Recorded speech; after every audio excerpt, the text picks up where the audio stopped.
You're listening to Shoe In, covering the ins and outs of all things footwear, from sneakers to heels, loafers to slippers, and every type of shoe in between.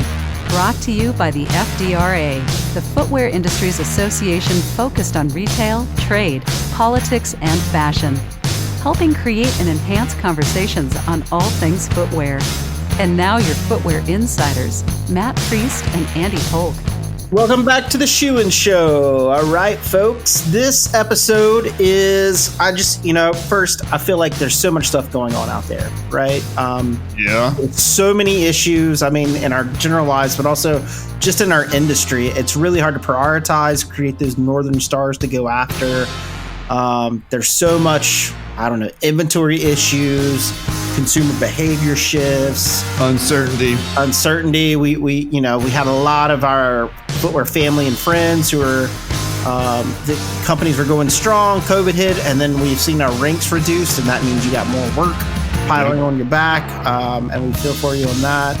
So this episode really is to cover some of the trends and issues that we see in our industry, some of the solutions and resources that you can find that may be helpful to you, right, Matt? That's right. Yeah, we want to explore all the different ways in which FDRA is serving the industry, because just like you, we are digitized. Just like you, we're drinking from a fire hose. And just like you, we want solutions to the problems. But unlike you, we have the ability to leverage this gigantic platform that is FDRA. And that's where a lot of the conversations are happening on these critical issues as we speak today. Yeah, and so I think the first thing is, if you're not plugged in, go to FDRA.org, our website, FDRA.org. You can see all our events and training. You can look at all the different issue tabs. We have a plethora of resources in our Intel Center. So if your company is an FDRA member, you can register for a username and ID, go in and download those reports, any reports. So import reports, so wherever shoes are made, wherever they're coming from, what types of shoes. We have different 6 or 8 different categories of shoes coming in, so you can look at supply chain issues, component costs. We track sales numbers across the industry. So we're doing more and more around the retail side to help. But basically what I'm saying is, if you go there and take a look in the Intel Center, you'll see a ton of different issue areas, department areas. And so you find your own department or issue area, click on that, and you'll find a ton of resources there. But just to hit some of the highlights, I think, Matt, when you think right now of some of the conversations you're having with executives in the industry, what are some of the top level issues or things that are, coming out that are kind of consistent from company to company? Yeah, a lot of it is based around kind of the changing consumer and then hopefully the reopening of the American economy in particular, and the stimulus that may or may not flow to consumers and how that will impact purchasing. I say this all the time. I'm always blown away by what the direct impact on shoe sales is once stimulus checks or tax refunds go out, and how that impacts the movement of product out of the stores for our members. So that's number one. That's a huge one, that how we're doing on the COVID rollout and all that kind of stuff, the vaccine.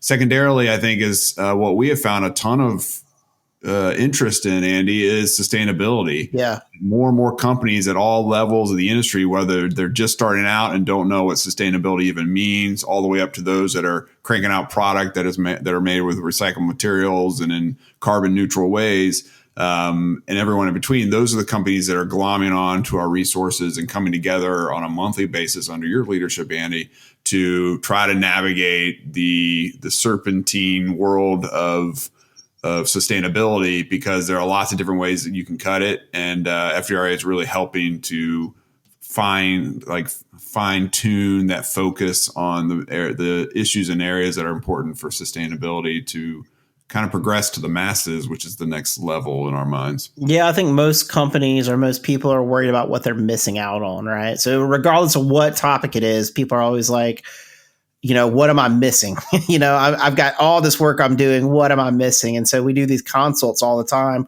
We'll get on the phone with some company. It could be sustainability, it could be supply chain optimization, could be anything. And it'll be like, we're doing all these things. These are challenges. Is everybody else dealing with this too? How do I solve this? So, that's the other thing too, is call us, drop us a line when you hit a brick wall and you can't figure it out. We're kind of like the aspirin for the industry. We help solve your headaches. But around sustainability and I think that's one of our largest programs going right now because, as you said, it's so new, it's ill-defined. And the other problem is it can cost a lot to implement things where you're optimizing, you're paying more for materials that may be better, produced. It may be cleaner, it better be better for the environment. You're paying more for that. How do you prioritize those programs? How do you then tell that to the consumer? And we're building out a ton of resources around that. And we're having, as you said, monthly working group calls where we get 100 companies on the call and we discuss issues from carbon to plastic to new materials. We're also running a consumer survey right now on how consumers understand the terminology you're using around sustainability, like what really connects, what would move them to purchase your product if it was more green. Would they pay more money? So things like that are really important to the bottom line. We're having all those conversations, and it's really a bit, everybody to a T who's participated has really enjoyed it because they have limited budget to invest right now, right? We're all still very lean, but they want to have an impact. And so the best way to have an impact is to bring people together. And this is what FDRA does best: bring companies together and say, we're all having this one problem. It's not a marketplace competition. We're not competing for that dollar in the person's hand that wants to buy the shoes. This is an industry challenge. If we all put in a little bit of, you put in your nickel, we all get out a dime, right? So yeah. I think that's where we are around that. That leads me to traceability, Andy, because I think about supply chain traceability and Xinjiang sourcing. So the cotton in forced labor provinces within China. And that is of keen bipartisan concern. It was for the Trump administration. It's the same for the Biden administration. It's also a concern of most members of Congress. And it is the classic example of having the right motives from a policy perspective, but when it comes to implementation, not understanding the industry enough to realize what is doable and what is not. And so we are looking at the potential for legislation that would ban the importation of any product using there's no de minimis, but any amount of cotton that's sourced from Xinjiang, whether that cotton is shipped out of that province to the U.S. and made into something, or shipped to Vietnam, no matter where it's made, and brought into the U.S. as footwear, that could be banned. And so we're trying to get our hands around how that's going to be implemented, how Customs and Border Protection is going to proceed on what's called withhold release orders, which they started to implement in a broad sense, and how seizures might take place. Now, we think we're not apparel, so our risk is less than that of apparel. But at the same time, our members are trying to figure out, okay, how do I understand where my product is coming from, where the materials are coming from? I know my product was made in India or in Vietnam or Cambodia, but did the cotton come from Xinjiang, where 85% of Chinese cotton comes from? There really is a lot of concern about implementation and enforcement, and knowing that our companies want to do the right thing. In fact, we for decades have said no forced labor in our supply chains. It is a non-starter when it comes to our compliance initiatives with our factory base.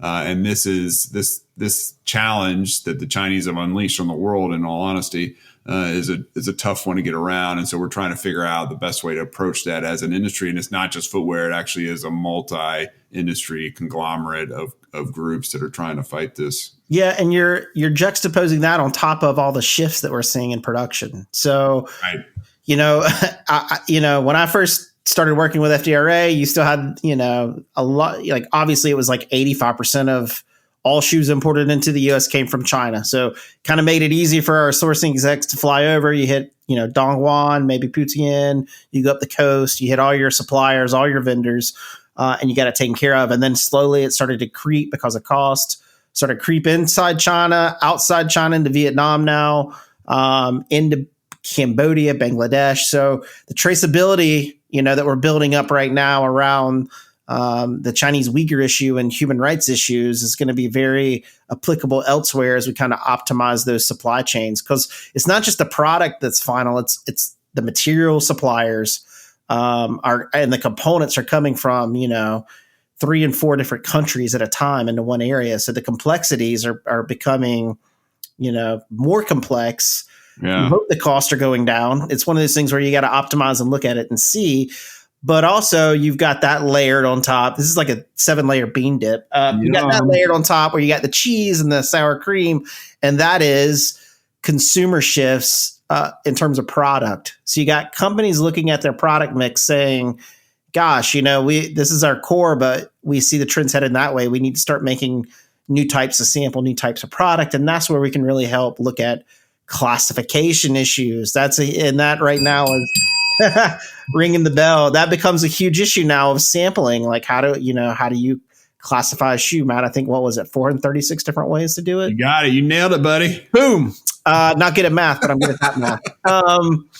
So you got this huge complexity where it's like, all right, like if we got that done, but we got this new mix of product. And if we're in an environment where there's, less and less workers in the import and custom side at your companies, you really need someone like FDRA to help take a look. We call it, not main set because you got to do your due diligence, but we're the second set of eyes that says, okay, this is what it is. So we can confirm, we can deny, or we can advise and say, you know what, if you do this or do that, you might get a lower duty rate. So those things, that's, for some companies, that's money in the bank. Yeah, hundreds of thousands of dollars, millions of dollars to get that right just off the top. And then I think about workforce issues. Yeah. I think about remote issues, leadership issues, cultural issues in our industry, people dealing with a lot of stuff, but also, in terms of talent in our industry, diversity initiatives. How are we making sure there's inclusion? How do we make sure that people have voices, that they're empowered? So obviously, I want to bring Jasmine in on this because she's been leading the charge on this. But, more and more, Jasmine, I think companies are coming around to say, you know what, like we need more resources. We need more support. We need more help on these things. I think one thing that I'm proud of us to be able to do, especially in the past 2 years, is just giving companies resources. I think companies have been very candid, especially last year, with their needs and their struggles. And I think we've been able to provide them resources, whether that's talent or feedback or diversity, trainers. So I've really been enjoying having that as a piece of our association. I think for this year, we're going to really try to build out some items for people to just plug in, for our members to just say, hey, we have these workshops for you to join and these roundtables for you to join. I think we did a good job of it last year, but just laying it all out for them, the red carpet, so people can just plug in for this year. Because I think the conversation will continue. It won't stop. It'll continue to increase, and want to make sure that we're giving our members what they really need to succeed. Yeah, I love that, Jasmine, because there are issues that we work on as an industry that are legacy issues that most people don't really care about, at least the broader community, right? Like tariffs and classification, all this nerdy stuff.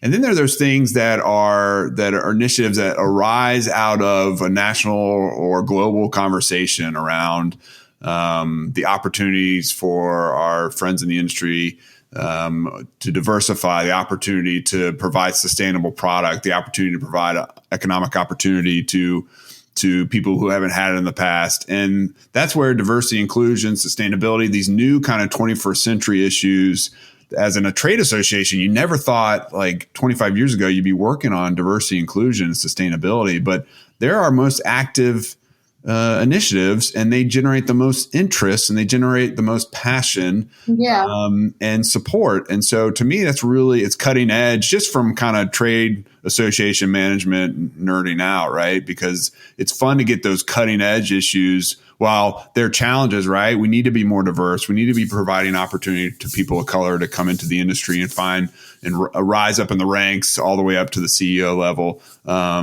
So those are all really important things to solve, but it's cool to me that we have this platform to address things that are not just classification, not just trade policy, not just retail, whatever.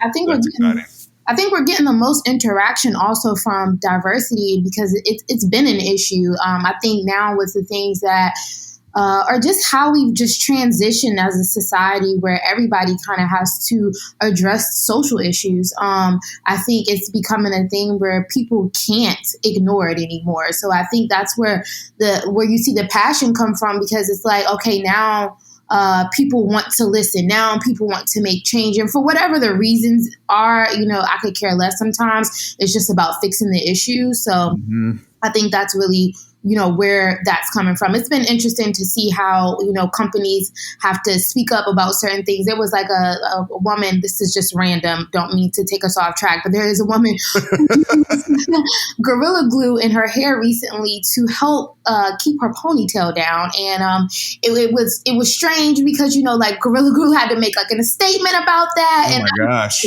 An Instagram thing. So it's interesting how companies have to pivot, and having a team behind you to be able to address all types of issues, especially issues that are coming from our social media platforms, it's very interesting, but you must be prepared. Oh my gosh. So interesting. I think it is right. I think that's what we do the best of. We raise issues people aren't thinking about sometimes, and that they need to be thinking about. And sometimes it's not about necessarily having a solution, but just having the idea. That's really what this show's all about, is throwing out ideas, admitting sometimes we don't have the solutions, but by throwing it out and get people to think about it, we can collectively come together and figure out best ways forward. And so I think around social justice issues, especially political issues nowadays, like I feel like people are like, choose a side, speak out. Then other people are like, don't do it. You don't need to share your politics. Like how you get through all that is talking to other people in our industry about it. And I think we have a lot of platforms around that. And especially now with diversity being in the forefront, making, because I think, some of the big companies, I mean, I always tell people, like, you talk about Nike, you're talking about like people have a ton of money to throw at their challenges and problems, but we also serve a lot of small and medium-sized companies who have no resources to make sure that they're following the law. They're creating talent pipelines in new ways that they had no idea that they could. How to better empower workers. We need plug and play options. Yeah, and so I think that's really where our strengths are. What do you need as an industry, and we'll build it, or we'll find partners who fill that for you. And I think that's why we've grown. Year over year, we add more and more members to the mix because we are super affordable. I mean, we are affordable, but really it's because of the value play of what you're going to get out of it is we're going to help you do your job better, faster, easier, and with more clarity. And I think in a murky age that we're living in right now, where we don't know what product's going to come out and we don't know how a consumer is going to consume, we have an idea. There's a lot of murky waters out there. When do we have herd immunity? When can we start traveling again? It's a constant idea of, what can we put into the water that cleans it up a bit for the industry? And that's, all these programs, again, FDRA.org. You can go there and look up all the different issues. If you're a member, you can go into the Intel Center and you can download reports. You can join working group calls. Any events we do it all digital right now, very affordable to help you skill up. All these are there. And if there's something we're not doing that we could be doing, we'll look at those too. You can just drop us a line to info@fdra.org. But ultimately, again, as we said at the very start of the show, this is kind of a hodgepodge look at things. And there's more. Yeah, it's just a lot of stuff going on. But what we hope, again, is to provide those resources on really critical issues to help you. And as we close out, this podcast, we hope you feel like part of our family where you can pull up a seat at the table and have a cup of coffee with us and talk about shoes. And in the same way, we hope you pick up the phone and call us when you have an issue or a challenge that we can help with. And that, we're here to serve. I think we serve an amazing industry of generous people who want to do good and make great products, and of course keep the lights on and make a profit, but do it in the right way. And we're here to support and help and strengthen and empower. Yeah, that was well said. I love that, man. It's this is a great industry. It's just been an amazing experience to serve in this industry. And I hear so many people say, I was in banking, or I was in, electronics, or I was in whatever prior life, and they join the footwear industry, and it's like this family vortex that sucks you in, and you don't want to escape because it is that the camaraderie is that strong, and the humility is that abundant, and it's not that big, so it just takes a little bit of time to kind of make your way around and get to know people and to share stories and life with them, and it's awesome. So many thanks to all of our supporters for giving us the opportunity to do that. Absolutely. And folks, again, FDRA.org, go take a look at the issues. Drop us a line if we can help you. But there's a ton of resources. There's a ton of data. There's a ton of events. And I can't say enough about our Tuesday calls. Tuesday at 2 p.m. Eastern Standard Time or Eastern Daylight Time, whatever time of the year it is that you're listening. We have a standing call with our members. Anyone can get on, and we talk about the most pressing issues in real time. It could be sales data. It could be behavioral shifts in consumers. It could be sourcing. Could be port issues. We've seen a lot of that lately. Could be shipping issues. Any of those things that are pressing that impact your bottom line or your job, we cover those. And I just say it all the time. Doesn't matter if you're in the retail side, if you're in the sourcing side, design side, it's all situational awareness to strengthen our industry, just to hear what's happening that may impact your job, or you may get on the phone and it's all about your job. So that weekly call, you can sign up again on the Intel Center on our website. You can just sign up on that. It's free. It's typically 45 minutes to an hour every Tuesday at 2 p.m. Get plugged in, get smarter, work a lot easier. Put your feet up on your desk a little bit. Let FDRA do a little work for you. All right. That's what we like to do. All right. With that, thank you guys as always for listening to the Shoe and Show podcast. This is part of our services to the industry, bringing new ideas, hopefully bringing some fun to it as well. We hope you stay safe. Please be healthy. Please wear masks. When it's your turn to get vaccinated, please get the vaccination. Bill Gates is not chipping everyone up. He already has your cell phone data, so don't worry about that.